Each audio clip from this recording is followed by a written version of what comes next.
Welcome, everybody. I'm so glad to see you all here. We're happy to have you at the JET information session. It's June 2026. My name is Jessica Livingston. I was an ALT on the JET program in Hokkaido from 2003 to 2006. I was also a JET program coordinator from 2006 to 2013. But now I'm the executive director of the U.S. JET Alumni Association. We are a nonprofit organization and we serve and support the JET community here in the USA. And a major part of our mission is to strengthen U.S.-Japan relations through our JET alumni community, which is really big. There's about 45,000 JET alumni just in the United States alone. And as you can imagine, the JET experience was definitely life-altering for all of us alumni. And so we want to support future cohorts of interested folks to take the plunge as well and encourage you to do it, which is why we host these virtual information sessions. And so this evening, I'm accompanied by some fellow JET alumni panelists who you'll meet later.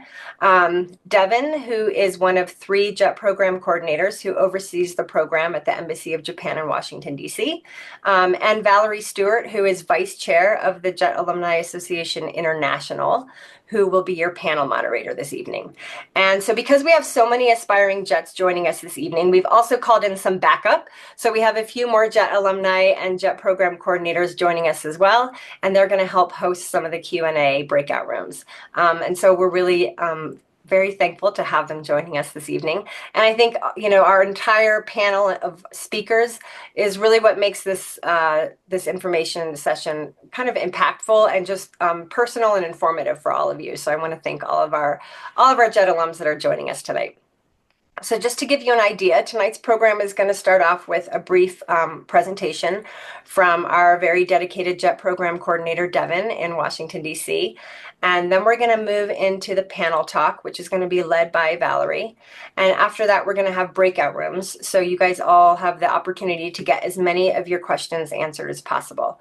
Our speakers and our extra JET alum are going to be helping host those as well. There's so many of us here tonight, so you might not have a chance to get all of your questions answered, but I will share some information with you at the end that kind of tells you some other avenues that you can go down to get some of those questions answered later on. And so then at the end, we're all going to come back to this main lobby and we'll close out the evening here. So let's see. I'm going to say, I think we're just going to move and get started, really. So I want to thank Devon from the JET Program Office at the Embassy of Japan in Washington, D.C. for taking time to join us. So Devon, I'm going to hand it over to you and allow you to give a self-introduction and share your insight and application process for everybody. Thanks so much. Thank you so much, Jessica. Hi, everyone. Good evening, maybe good afternoon or good morning, depending on where you're calling in from. My name is Devon, and as Jessica mentioned, I am one of the JET program coordinators in Washington, D.C. at the Embassy of Japan. And tonight I'm joined by my fellow coordinator, Grace, who was like me, was also a JET program participant. We were both assistant language teachers in Japan before we came to the embassy to now work as JET program coordinators. And now we are going to share a little bit about the program with you tonight before we hear from an amazing group of JET alumni that will share their experiences with you. So I will give the first half of tonight's presentation and then Grace will finish off the rest. So let's jump right in. So what is the JET program? So maybe you are quite familiar with our program and you've combed through every detail of our website, or maybe you've heard about it in passing from a friend, or maybe even a previous professor. But we are the Japan Exchange and Teaching Program. We are an international educational initiative that is administered entirely by the Japanese government, so the government of Japan. And we are one of the world's largest people-to-people exchange programs. So although I work for JET Program USA, the JET program encompasses many countries around the globe. Year to year, we have anywhere between 50 to 80 different participating countries who send individuals from their country to Japan to work and live in the country and to also represent the JET program. So JET, of course, is a chance for you to go to Japan and get to experience the culture and language, but also to bring many things from maybe your background to the table and share it with those in your community and maybe those at your school, depending on your work location. And our program promotes promotes international exchange at many levels, but of course, what we are very proud of is our grassroots level exchange because our jets are in the communities of all prefectures within Japan, all the way from northern Hokkaido, all the way to even the smallest islands in Okinawa. So we have two positions on the program. Our most popular position is one that is known as ALT, and that is Assistant Language Teacher. About 90% of our participants are in Japan as ALTs. And our assistant language teachers, they are in the classrooms in Japanese schools. They could be working with elementary school students, junior high school students, high school students. They are helping with teaching English as a second language. And not only are they assisting with classroom instruction and with lessons, but they are also getting to engage with their co-teachers and the staff of the school, as well as the students outside of the classroom. They might be participating in clubs and school events, enjoying recess with the students and lunch with the students. So they are at maybe their base school every day, or they're going back and forth between a few number of schools throughout the week. But they are very much a part of the school community. And then we have another position called CIR, which is Coordinator for International Relations. And this is a position that about 10% of our JET program participants do on the program. And these individuals, they are working at local municipal offices throughout Japan, helping with a variety of different things. They could be working to assist with translation and interpretation for their workplace, whether it be a board of education, it could even be a CIR. They could be helping with tourism and helping to promote their area to the international community. There's a variety of things they could be doing. And some of our CIRs also are teaching English as well, maybe not just in schools, but to community classes on the weekends and other things like that. For CIR, what's unique about this position is they use Japanese every day with what they're doing, whether it be sending emails, speaking with their colleagues. So for this position, what's unique about it is that you need to have a strong foundation in Japanese language, whereas opposed to ALT, you don't have to have studied Japanese prior to apply for the ALT role. I'll briefly talk a little bit about contracts and what that looks like for our program. So all of our jets, they are employed by different placements throughout Japan. We call them contracting organizations or COs for short. And when you are employed by a contracting organization as a jet, you are going to be serving as a civil servant in Japan. And as I mentioned previously, our ALTs working within the school system, they might be employed by a board of education or maybe a private high school, for example, or maybe even a town or specific prefecture. And then our CIRs could be employed by a city hall or a prefectural government level entity. And our contracts are a minimum of 12 months. So that means 1 year you'd be serving time on the JET program, but then you get to decide if you would like to recontract year by year. So for me, when I joined the program, I thought maybe I'll do 1 or 2 years. I ended up falling in love with my placement and I stayed for 5 years on the program. So the maximum amount of time you can stay on the program in one go is 5 years, but you get to make that decision and choose if you'd like to recontract in year increments. All right, now with placements. So like I mentioned, we have jets everywhere in all prefectures. And right now we have almost 6,000 jet participants from around the world living and working in Japan as ALTs or CIRs.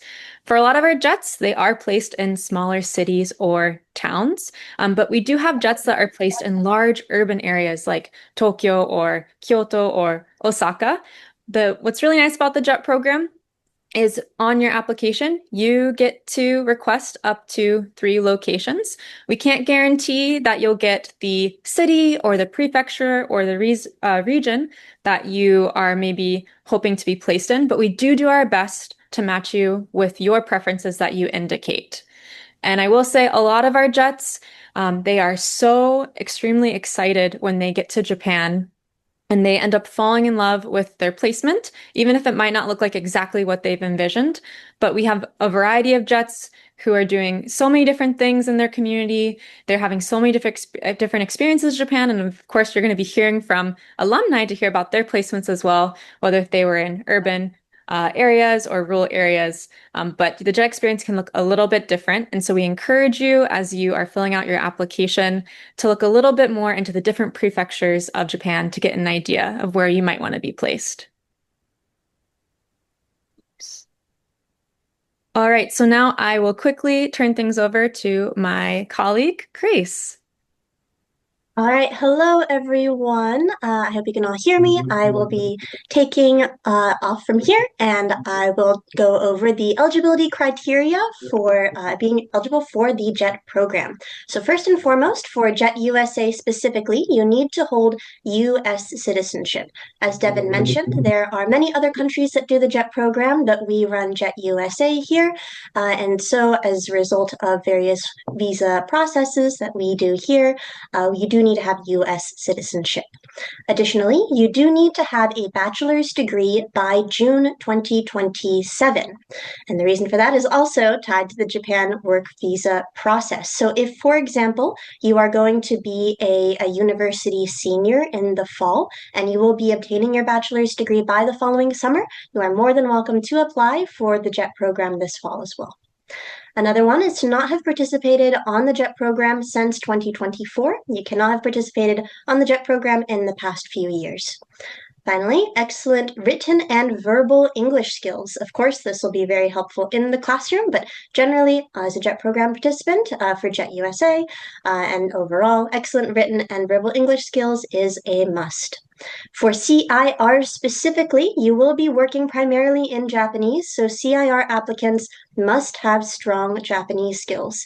If you are familiar with the JLPT system of Japanese language proficiency, then the N1 or N2, the 2 highest levels, will be the levels that we are looking for our CIR applicants. I will go over a few common misconceptions for the JET program that sometimes stop people from applying, even though they'd be perfectly great candidates for the program. First, there is an age limit to apply for the program.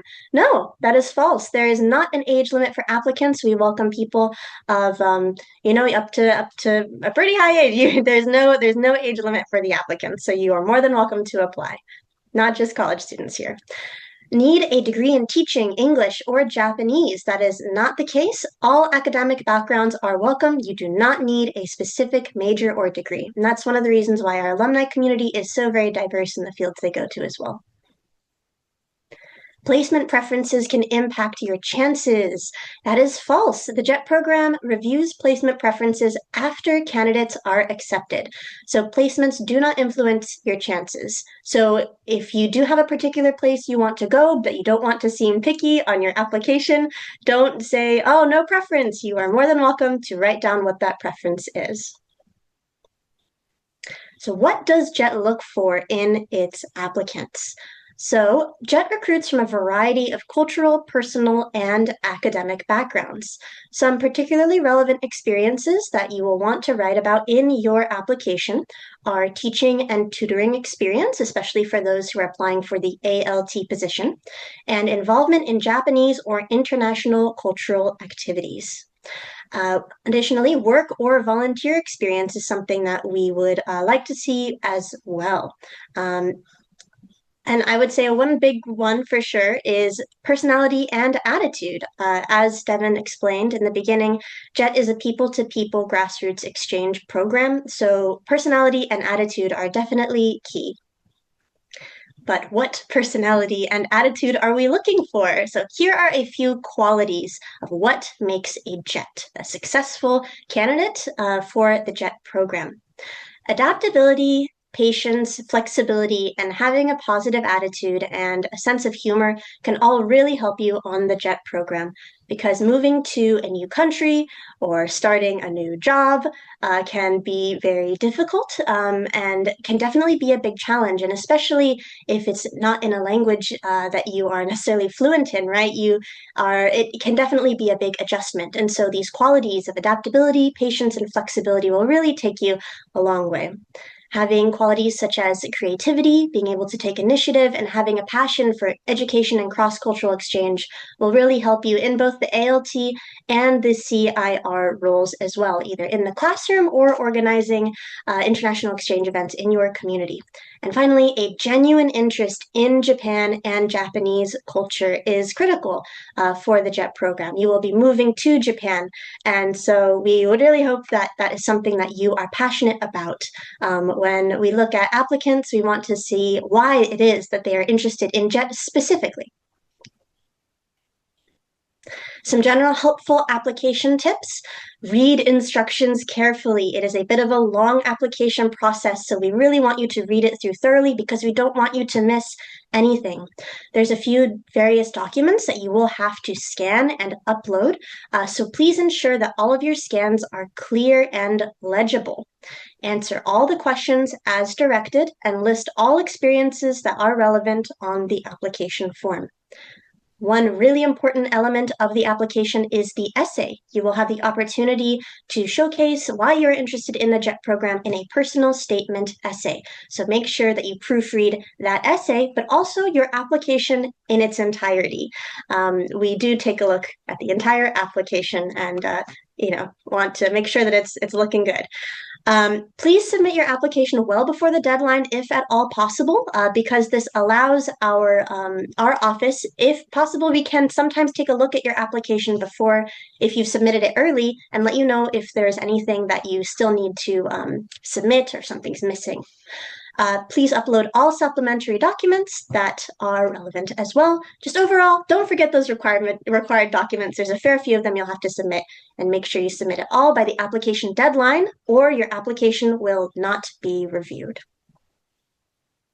All right, so the JET application will open this year at jetapplication.com. So you can see the QR code on the screen. Please sign up to get an email alert when the 2027 JET application opens this year in the fall. That is jetapplication.com, and you can give your email address to get that notification. All right, thank you all so much for your time today. It has been a pleasure, and we really hope to see your application in the fall. Thank you. Thank you, Grace and Devon. I would like to just sort of reiterate that I feel like with the JET application, like the first round of, I don't know, I guess assessment is honestly whether you can, get every single one of these documents in and fill out the application correctly. It is a hefty application. I liken it to like a college application almost. There's lots of bits and pieces to it. But I think it's also a great precursor for Japanese culture. The Japanese are very detail oriented and they expect everything to be exactly the way they have outlined it. And so I feel like the application is very culturally appropriate in that way. The other thing I wanted to bring up too, just because we do have folks joining us from other countries, the information that we're sharing tonight is from JET Program USA. And so if you are a citizen of another country, there are 50 plus countries that participate in the JET program, but you will have to apply through your country of citizenship. If you're a US citizen that is just residing overseas, then great, you're in the right place. And so you're still going to apply through the United States. If you are a citizen of another country, a lot of the information that's being shared tonight is 100% relevant to you, but just be aware that that you should go through your country of citizenship. Okay. Well, thank you for framing the JET program and what it is. I really appreciate how you simplify that in just like 10 or 15 minutes. But this next portion of this evening is our panel discussion. And so I'm going to bring Valerie into view here because she's going to be moderating, and our panelists. And this is really a fun part of the evening because the JET program is wonderful. but it also happens with real people and they have real experiences. And so I think this is an opportunity to really hear from those who have lived it. So I'm going to hand it over to Valerie.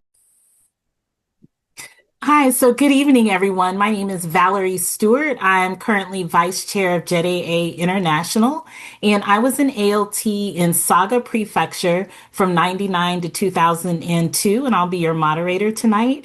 And we have several panelists joining us who will share their experiences on the JET program. So first, to our panelists, if you could introduce yourselves, just tell us where you were placed, your JET years, whether you served your prefecture as well, whether you were in a rural or urban place, and what are you doing now? So we'll start with Trinh. Hello, everyone. My name is Trinh. I use she, her pronouns. I was an ALT in rural Kumamoto. It was a very small town called Nishiki, and I was on the program as an ALT from 2022 to 2023. And now I've just finished actually my master's degree in school counseling, and so I'm heading off to be a school counselor. And I'm calling in today from Portland, Oregon, my hometown. Thank you. Alex, could you introduce yourself? Yes, thank you. My name is Alejandro Romo, Alex for short, and I was a Wakayama ALT and prefectural advisor from 2017 to 2021. I worked at a small town called Kimino in Wakayama Prefecture, but I lived in the city, and it was a very rural, very beautiful location. And right now, I am a therapist. Specializing in ADHD and executive functioning and couples counseling. And yeah, thank you for having me. Thank you. And Sydney, could you introduce yourself? Hello, everyone. My name is Sydney Michael. I was a ALT and a CIR in Yamaguchi Prefecture. I started in Hofu City in Yamaguchi in 2019. I spent 3 years as an ALT. And then in 2022, I switched to being a CIR at the prefectural office in Yamaguchi City, Yamaguchi. And I was a CIR in the CIR PA for 2 years there. After that, I still live in Japan. Hello from Japan. I'm in Yamaguchi City still. I work for Yamaguchi Prefectural University, and I'm in charge of the incoming student exchange program here at YPU. I'm also pursuing a master's degree through one of the JETA partner programs. So that's another thing, keep in touch with JETs and a lot of the resources available to them afterwards. So yeah, I'm looking forward to talking to all of you today. Okay. Well, thank you all for introducing yourselves. Now, let's talk a little bit about your JET experience. So it can look a little different based on where you were placed, who you taught. And so I'm interested in your day-to-day experience. So what was the day-to-day working life like for each of one of you? If you could just tell us, as well as what age levels that you taught, or what did you do during your workday? So we'll start with Trinh. Okay, so in my year on JET as an ALT, my day-to-day work life, for the first half, I was actually contracted by or working at a middle school. And so 4 days a week in the morning, I would drive my car. I had a car in the countryside, and I would drive 5 minutes to our local middle school and work there for the whole day. I would eat school lunch with the kids and spend the whole day there, sometimes also doing an English club after school for 4 days a week. And then 1 day a week, I would be working out of our town hall and do outreach to our local nursery schools. We had maybe 4 or 5 nursery schools where I taught preschoolers English as well in short bursts. And then for the second half of the year, I moved from being at the middle school or the junior high school to 2 different elementary schools. And so again, I changed from working at one middle school during the day to working at 2 different ones where I, for the first half of the day, I would be at one school and then drive after lunch to the other school. Okay, so it seems like it kept you busy, but you got to drive. So Alex, what about you? What was your day-to-day like? Yeah, thank you. My day to day was I also drove in my prefecture. My commute was a little bit longer, about 30 minutes, and my split was I would work Monday, Wednesdays at two different junior high schools, and then Tuesday, Thursdays, and two different elementary schools. And on one of those days, I would be at the town hall office. I also very much like Trinh would be with the kiddos all day, have lunch with them, have school lunch with them, sometimes play recess with them, a lot of dodgeball. Um, Definitely kept busy working and collaborating very closely with the English teachers of those particular schools and um, yeah, kind of just engaging with like the local community there in the area. Yeah. Okay, thank you. And Sydney, how is life like as a CIR and an ALT? So I started out as an ALT. I did not have a car, so I biked to work. I started at three different elementary schools, and it was about 15 to 25 minutes, depending on the school. I went to every school either once or twice a week. I didn't spend any time at a city office or anything like that. Um, Again, it was elementary, so that would be third, fourth, and then fifth and sixth graders.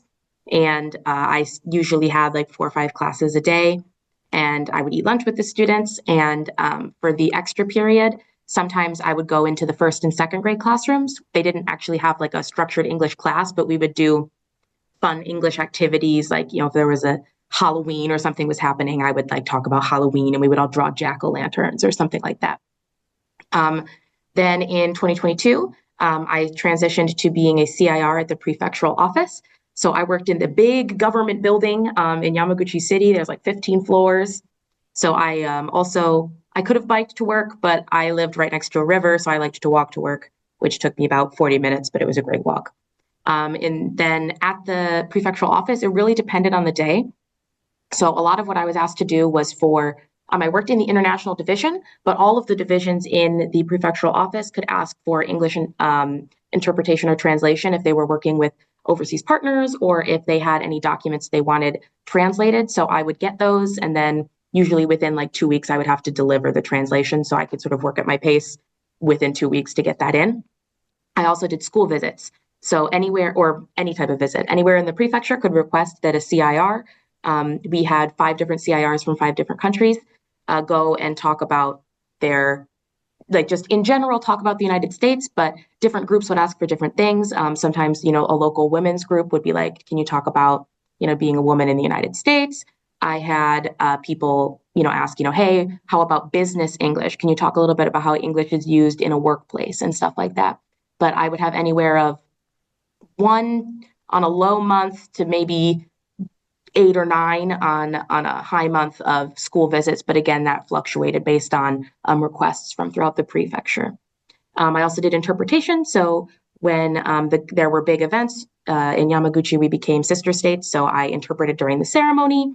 I also did phone interpretation. And when we did a visit to Hawaii after we became sister states, I accompanied the governor and then the chairman of the prefectural assembly and did interpretation then. So it was a lot of different things, and it really depended on the season, what was going on. Okay, well, thank you all for your great answers.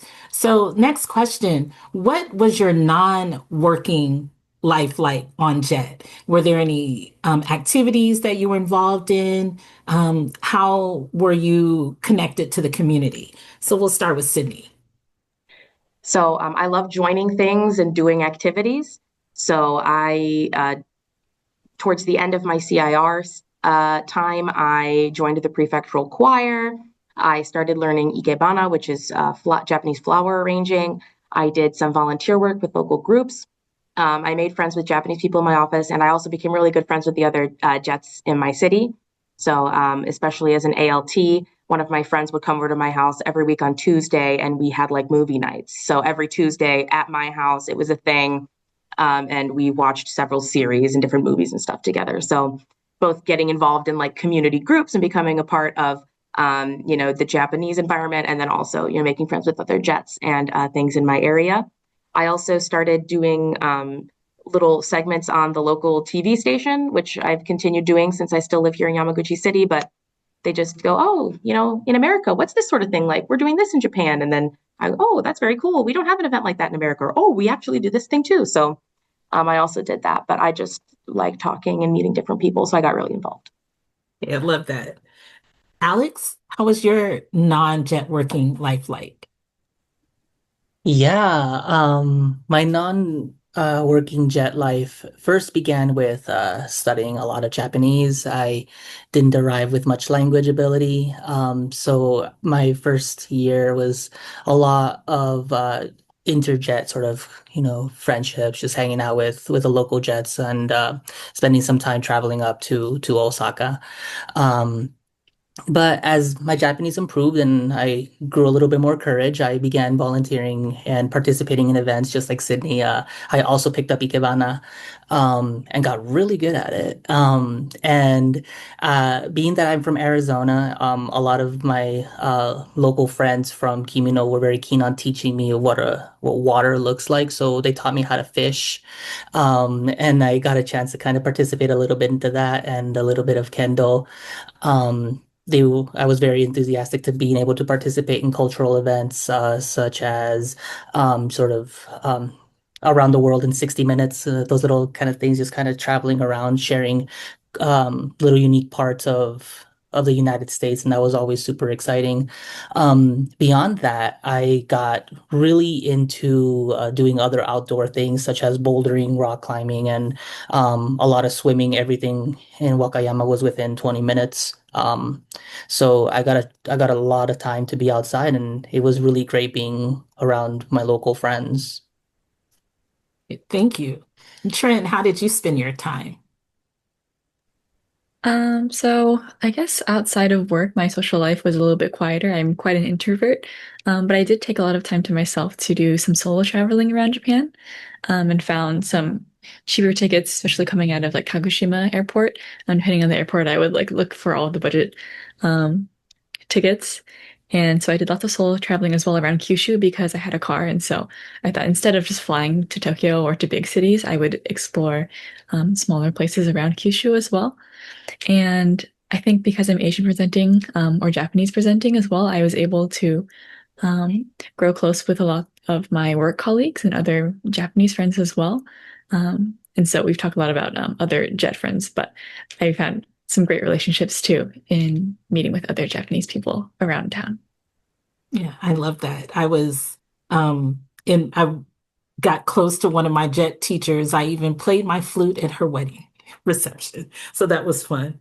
Um, so there are times on jet where everything is not easy. You still need some support. So what type of support groups did you lean on while you were on jet? And we'll start with Sydney. So a lot of things when I needed support, I actually leaned on a lot of my Japanese friends. So, like Trinh just said, like I had people in the community. Um, a couple months into Jet, I actually sat on my glasses, and I had never bought glasses in Japan, and I didn't know what to do. But one of my teachers like drove me to a glasses store, and I didn't know any. He was so nice. He didn't even have glasses. He just figured it out for me. So, in addition to like talking to people in my community, I was in a lot of different Discord chats. So we had one for the prefecture, like, people in Yamaguchi prefecture. And there was also one for the Chugoku region, which is like the region that Yamaguchi is in. It has like 5 prefectures in it. Don't quote me on that. It's about 5. I need to count them out. There's also like a LGBT jet Discord group. I didn't get particularly involved, but, I liked seeing what was going on in all of the chats, got information for that. But then during my time as a CIR, I actually served as a PA, which is a prefectural advisor. So I had a lot of Jets come to me for support, and help with things in work or interpersonal relationships, both inside and outside of work. So I never needed to reach out to a PA myself, but I took a lot of consults as a PA, and I really got a lot out of being able to help my fellow Jets. So that's another resource that exists for people. Thank you. Alex, can you share what support groups that were helpful to you? Yeah, kind of again, also like Sydney. I kind of was the support as a professional advisor in a lot of ways. But before even taking on that role, I was leaning into the local chapter, the AJET associations, kind of collaborating with people there, kind of getting connected to um, Japanese classes, other events that were kind of happening locally in the area. Of course, other jets were also collaborating together, kind of make their own little events all on their own. It was a really fantastic network. Now that Sydney mentioned Discord, I also was also using a lot of those groups online to kind of ask for information, especially from the folk that were also living in very rural locations. And very early on, it was a lot of the Jet Reddit. They had a lot of legacy information that I could read, I could like pull from, and absolutely information that wouldn't change much from year to year. And that was really super great to learn how to access local resources, such as asking, kind of navigating a hospital appointment, or accessing for specific medication, or asking for specific guidance as my Japanese level went up. And as I transitioned into a PA, also I was taking up some, consultations and providing support. Obviously, living in a rural community can have its own unique challenges, and just being able to offer a empathetic and validating ear is super important. And also doing wellness checks as well. The privileges of being able to drive. It was all just kind of par for the course, and I felt very supported. Mm.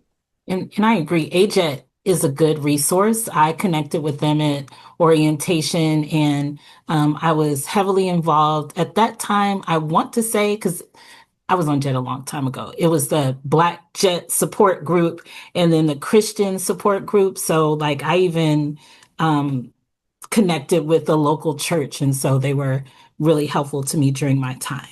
So I do have a kind of a last question. You can take your time with this.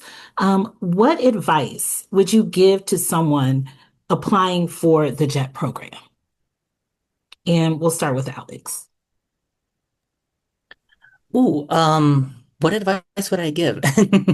Um, I think the advice I would give is to approach things with, an open heart and open mind, with enthusiasm, and a willingness to learn, sort of really lean into the aspect of curiosity, and challenge your comfort zone. Like, of course, respect your boundaries, know where the lines are for yourself, but also give it a shot, right?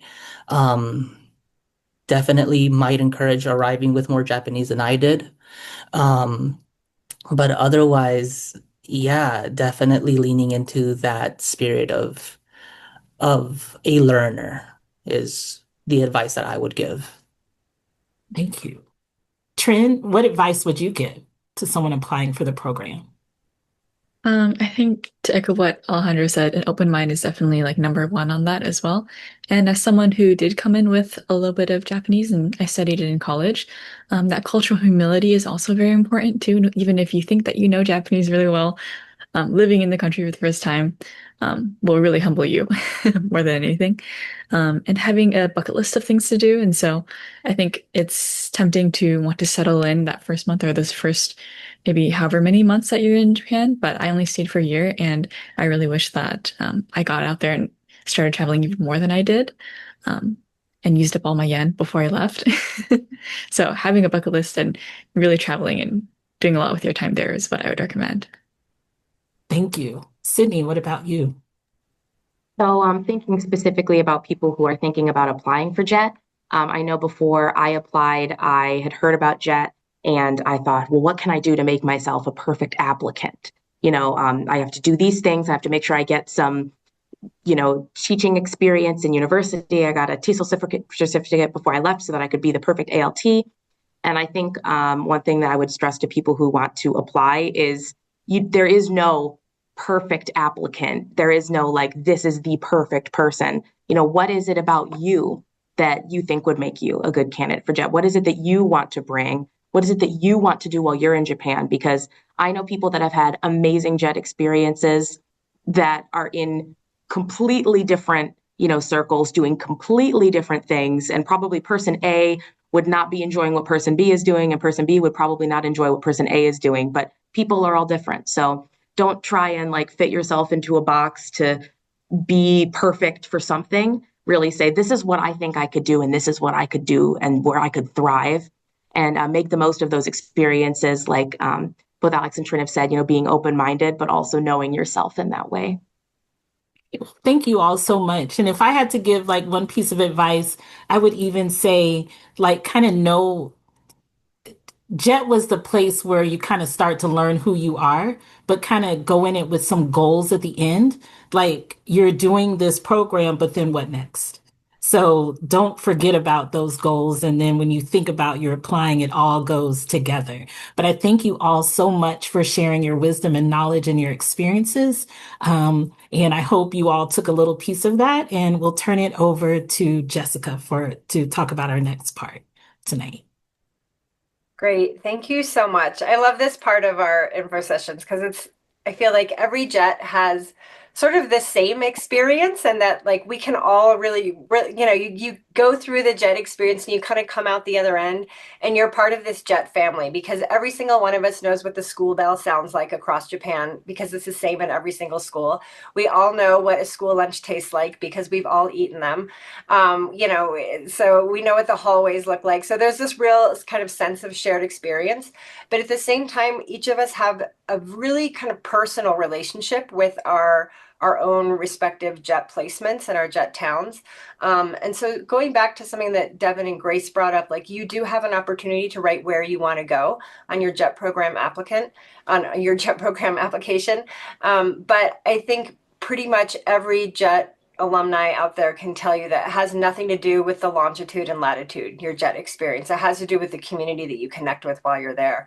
And that's really what makes this program so incredible.